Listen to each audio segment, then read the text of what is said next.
오늘의 말씀 말라기 2장 1절부터 9절 말씀. 하나님 아버지, 한 주를 시작하는 월요일 아침 시간에도 주의 은혜를 함함으로 주 앞에 나오게 하시니 감사합니다. 이 시간에도 우리 모두에게 말씀을 통해 하나님의 음성을 들려주옵소서. 예수님의 이름으로 기도합나이다. 아멘. 할렐루야. 성교 성도 여러분, 오늘 하루도 하나님의 은혜와 평강이 여러분 삶 가운데 넘쳐나길 축복합니다. 오늘 우리에게 주시는 하나님의 말씀은 말라기서 2장 1절에서 9절까지의 말씀입니다. 하나님께서는 이스라엘을 바르게 이끌어가야 할 제사장들을 향해 1장에 이어 계속해서 경고하십니다. 1장에 보면 하나님께서는 그릇된 희생제물로 여호와 하나님을 멸시하는 제사장들을 책망하셨습니다. 모세의 율법이 눈이 멀거나 다리를 절거나 질병을 가진 짐승을 제물로 드리는 것을 금하고 있음에도 제사장들은 흠이 있는 제물을 여호와께 바칩니다. 어차피 번제로 다 태울 것이니까 그런 마음으로 바쳤던 것 같습니다. 그러면서도 뻔뻔스럽게 자기들을 불쌍히 여기시고 자기들에게 은혜를 베풀어 달라고 여호와 하나님께 간구하곤 했습니다. 그들은 언제부터인지는 모르지만 상당히 오래전부터 그렇게 해왔던 것입니다.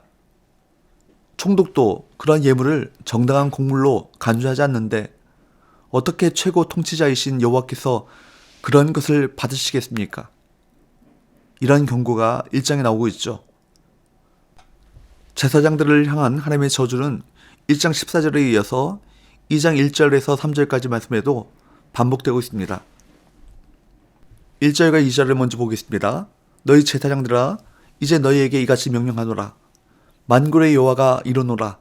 너희가 만일 듣지 아니하며 마음에 두지 아니하여 내 이름을 영화롭게 하지 아니하면 내가 너희에게 저주를 내려 너희의 복을 저주하리라.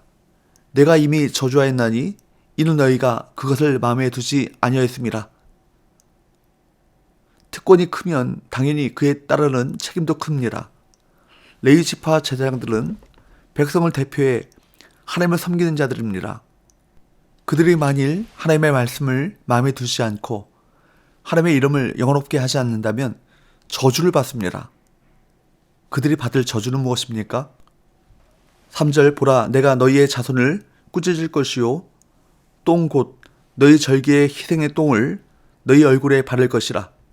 너희가 그것과 함께 제하여 버림을 당하리라. 여호와께서는 그들 때문에 그들 자손까지도 꾸짖을 것입니다.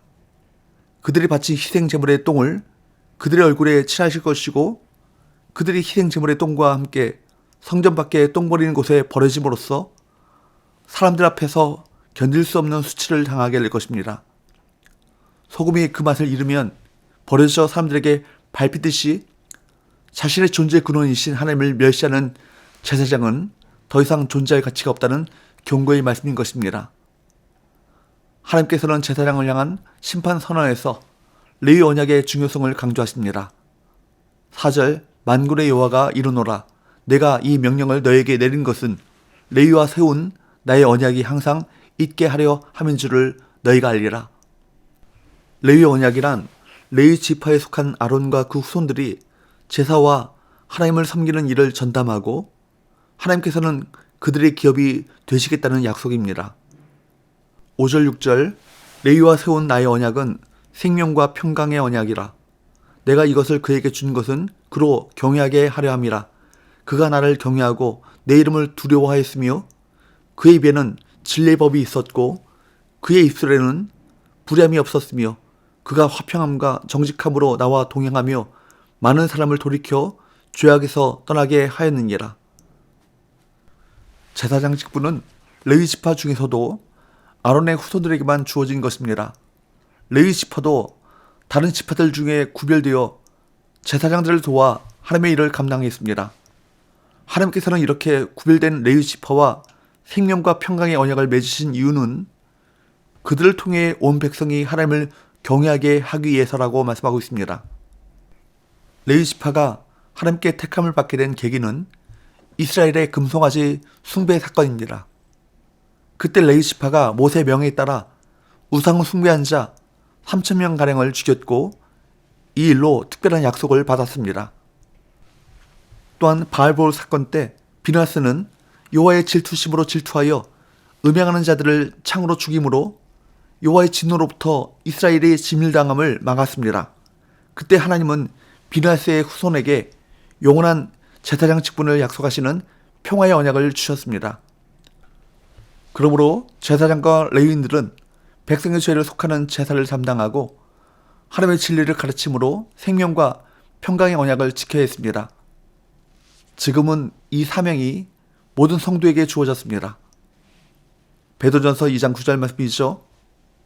자기 몸을 제물로 드려 인류의 죄를 대속하심으로 제사장의 직분을 완성하신 예수 그리스도 안에서 성도는 제사장의 직분을 받게 된 것입니다.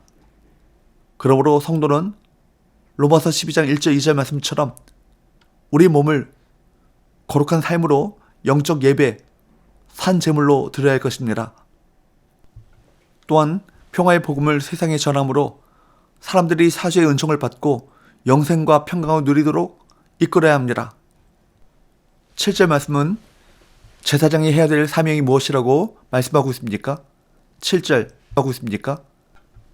7절 제사장의 입술은 지식을 지켜야 하겠고 사람들은 그 입에서 율법을 구하게 되어야 할 것이니 제사장은 만군의 여호와의 사자가 됨이거늘.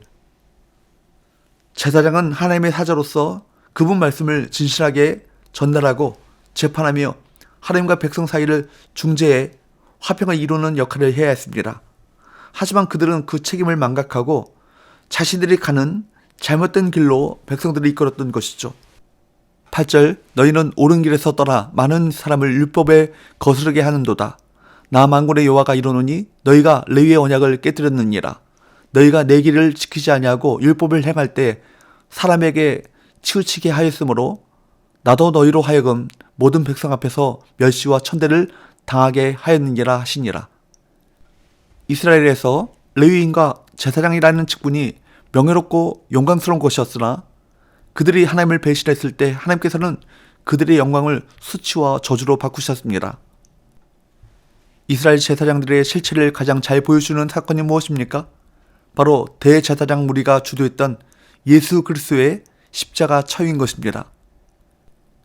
그들은 가장 앞장서서 메시아를 섬기고 따라야 할 위치에 있음에도 오히려 메시아를 십자가에 못 박는데 앞장섬으로 하나님과 원수가 되었습니다. 세상을 향한 헛된 욕망이 그들의 영안을 가려 메시아를 알아보지 못하게 만들었습니다. 이런 정욕을 따라 권력과 부를 추종함으로 하나님을 배신한 결과인 것입니다. 그러므로 성도는 세상으로부터 온 육신의 정욕과 안목의 정욕과 이생의 자랑을 버리고 하나님 아버지께로부터 온 진리와 생명의 복을 따라 행함으로 주님께서 주신 복을 잃어버리지 말아야 할 것입니다. 하나님이 그들의 죄를 지적하신 것은 제사장 본연의 자세와 임무로 돌아오라는 사랑의 경고입니다. 죄에 대한 경고를 듣고 무시하면 결국 9절 말씀과 같이 하나님의 멸시와 천대를 받게 됩니다. 사랑하는 여러분, 왕같은 제사장으로서 성도는 먼저 죄를 멀리하고 경건한 삶으로 하나님과 화평을 누려야 할 것입니다. 또한 화목제물로 자신을 바치신 그리스도의 복음을 전함으로 사람들을 하나님과 화목케 하는 중재자의 사명을 감당해야 할 것입니다. 우리는 이 사명을 위해 부름받았고 보냄받았다는 사실을 기억하시면서 오늘도 이 사명에 충성을 다하시는 저와 여러분 되시기를 주님으로 축복합니다. 기도합시다. 하나님 아버지, 우리가 예수 그리스도 안에서 택하신 족속이요 왕같은 제사장들이요 거룩한 나라가 되게 하심을 감사합니다. 이제 우리가 하나님의 거룩한 제사장으로서 하나님에 대한 지식을 지키고 하나님의 말씀을 바르게 전하는 이 사명을 온전하게 감당하게 하여 주옵소서. 또한 거룩한 나라로서 오직 하나님만을 경배하고 그 기초 위에서 신실한 언약 관계를 이어가게 하여 주옵소서. 예수님의 거룩하신 이름으로 기도합나이다. 아멘.